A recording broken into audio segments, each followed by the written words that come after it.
संस्कृतस्य कक्षायां सर्वेषां स्वागतम्। प्रिया छात्राः, अद्य वयं दीर्घसन्धिविषये पठिष्यामः। सर्वप्रथमम् अधिगमस्य प्रतिफलानि पश्यामः। Learning outcomes.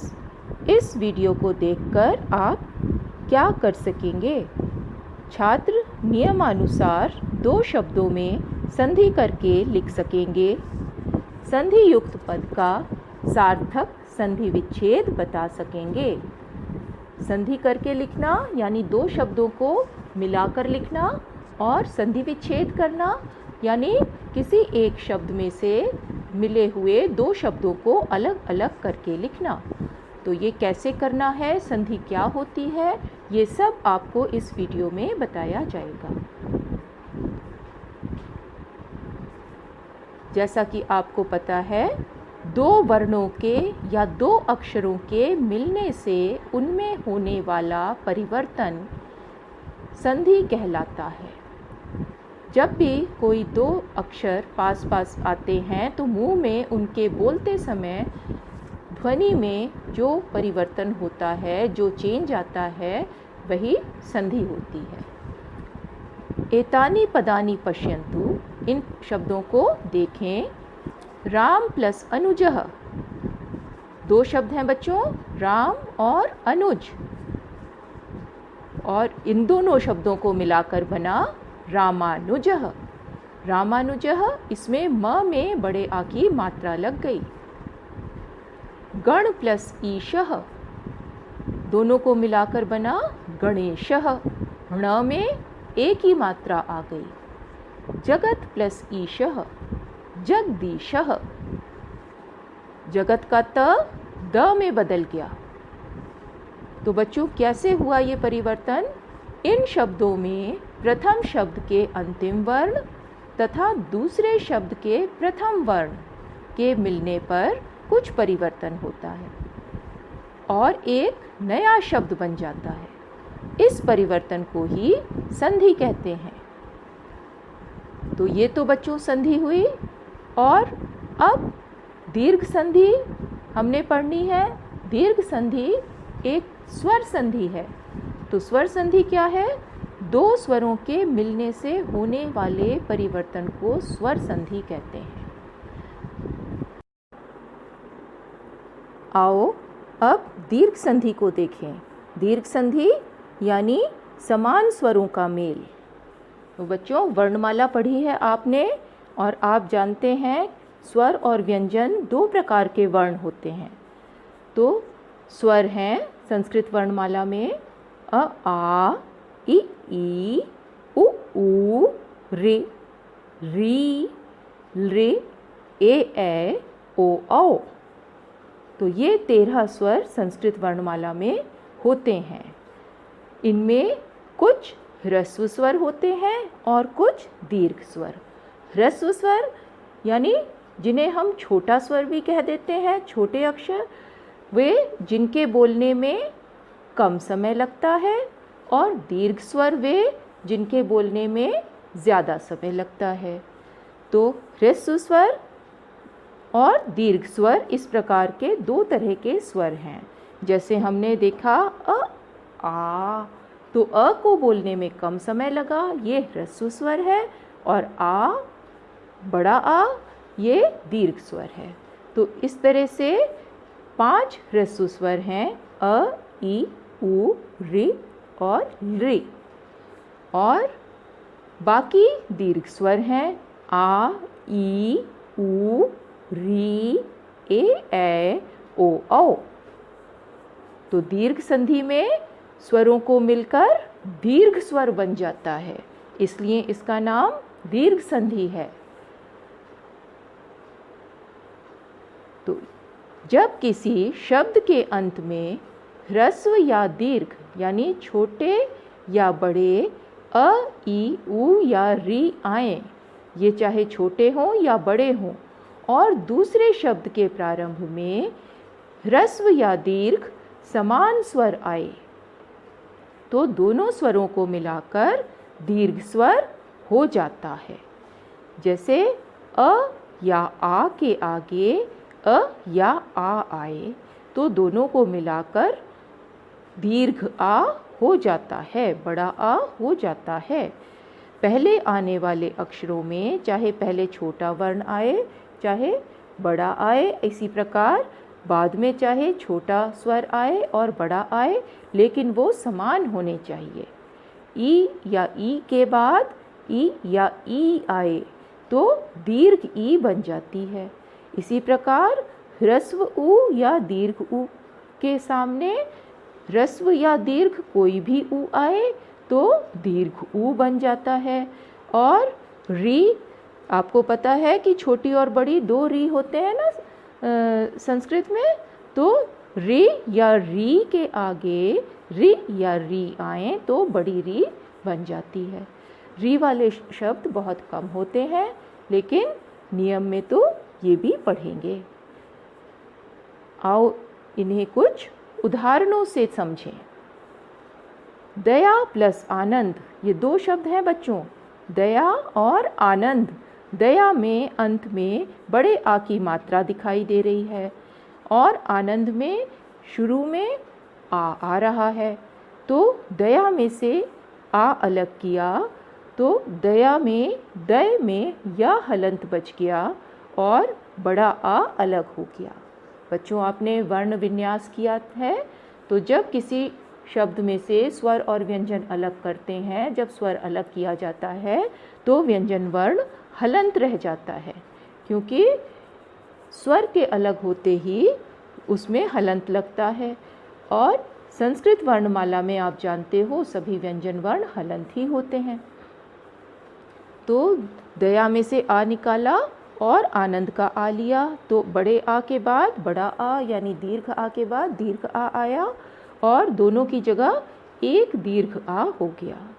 दय प्लस आ प्लस नंद, और इनको अब मिला के लिखा। अब इनका संयोजन करेंगे तो दय के हलंत य में बड़ा आ मिला तो मात्रा लगी दयानंद। तो जहाँ दो अलग अलग आ रहे थे उन दोनों को मिलाकर एक बड़ा आ हो गया। इसी प्रकार गिरि प्लस ईशः, गिरि माने पर्वत तो ईशः माने स्वामी। गिरि, गिरि में छोटी ई की मात्रा है र में से छोटी ई निकाली, क्योंकि हमारा नियम है कि पहले शब्द के अंत में और दूसरे शब्द के प्रारंभ में, तो हमने पहले शब्द का अंतिम स्वर देखना है बस। र में ई की मात्रा है बच्चों, इसमें र पहले होता है और छोटी ई बाद में आती है। वर्ण विन्यास करते समय आपको पता है। हाँ, ग की छोटी ई की मात्रा में हम कोई परिवर्तन नहीं करेंगे, वो वैसे ही रहेगी। तो ई एक गिरी में से निकली, एक बड़ी ई ईश में से आई और दोनों ई को मिलकर दीर्घ ई हो गई। गिर प्लस ई प्लस श।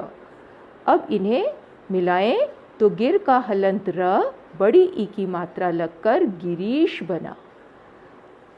तो जहाँ गिरी में पहले छोटी ई की मात्रा थी, जब हम गिरी और ईश को मिला रहे हैं तो र में बड़ी ई की मात्रा आ गई। भानु प्लस उदयः, भानु माने सूर्य। भानु, इसमें छोटा ऊ है तो छोटा ऊ अलग किया तो पहले बचा भान, और आगे उदयः, उदयः में से एक ऊ लिया।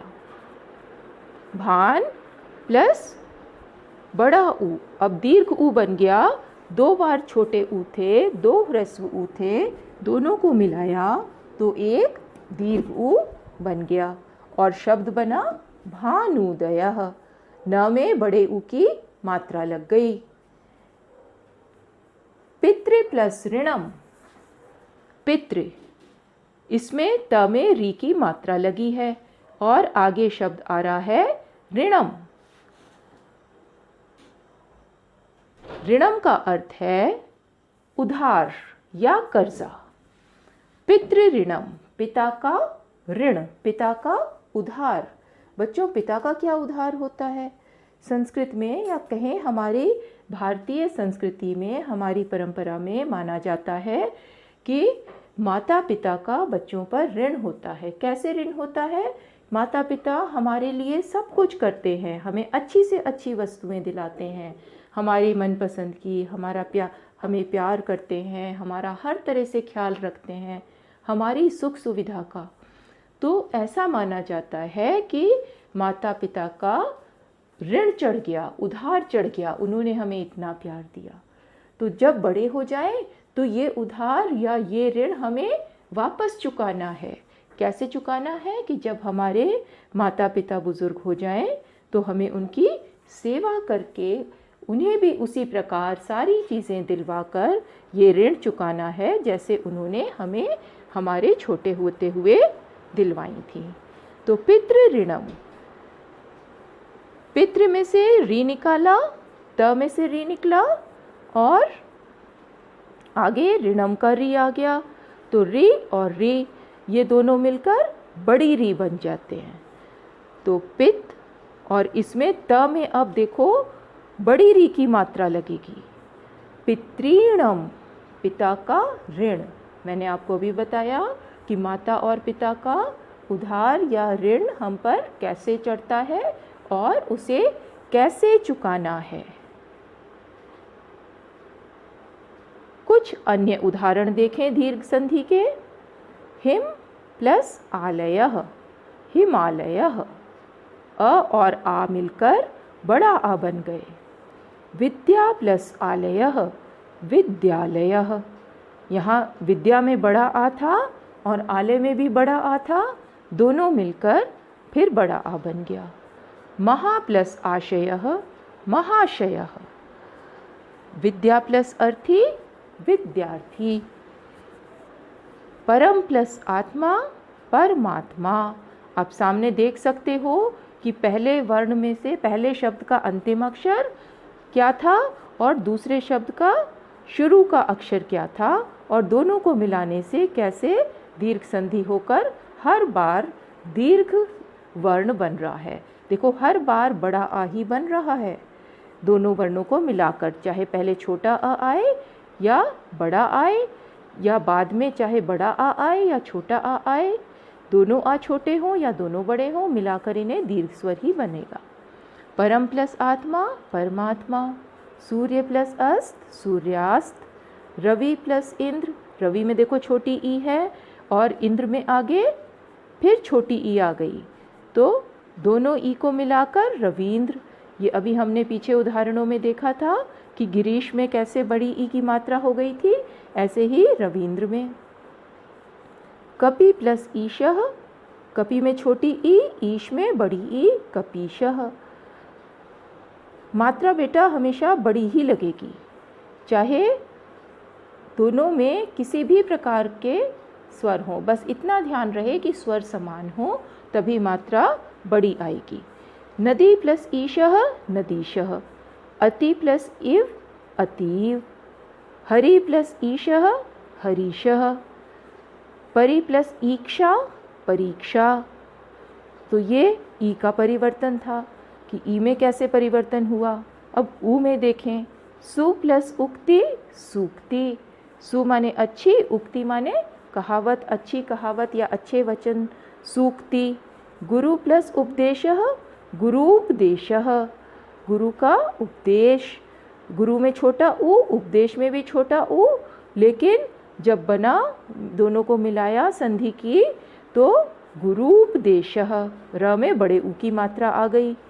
सिंधु प्लस ऊर्मी, सिंधु माने सागर, समुद्र, और ऊर्मी, ऊर्मी का अर्थ है लहर, सागर की लहर। तो सिंधु में छोटा ऊ और ऊर्मी में बड़ा ऊ, तो दोनों मिलकर बने सिंधूर्मी।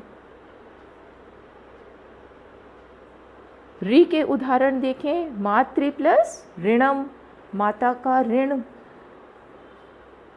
तो त में छोटा री और आगे फिर री आ गया, तो दोनों को मिलाकर बड़ा री बना और मातृणम में बड़ी री की मात्रा लगी। पितृ प्लस रिद्धि, पितृद्धि। पितृ में भी छोटा री और रिद्धि में भी छोटा। रिद्धि का मतलब है संपन्नता, संपत्ति। तो पितृरिद्धि पिता की संपत्ति, पिता की संपन्नता पितृधि। री और री मिलकर बड़ी री बन गई। तो आपको मैंने पहले भी कहा था री वाले शब्द बहुत कम होते हैं, लेकिन इन्हें भी नियम में पढ़ना है। अब संधि विच्छेद देखें। विच्छेद का मतलब है अलग करके लिखना। जिन शब्दों में संधि हुई होती है उनमें से दोनों शब्दों को अलग करके लिखना संधि विच्छेद है। संधि युक्त पदों से सार्थक पदों को अलग करके लिखना। अब देखो सार्थक पद क्या है। सार्थक यानी जिनका कोई अर्थ बनता हो। हमें जब किसी एक शब्द से दो शब्द अलग करने हैं तो उन दोनों शब्दों का अलग अलग कोई अर्थ होना चाहिए। शब्द निरर्थक नहीं होने चाहिए। कार्यालय, कार्य प्लस आलय। कार्य का भी अर्थ आपको पता है, और आलय, आलय घर को कहते हैं, जैसे हिमालय में किया देखा था आपने। तो कार्य प्लस आलय।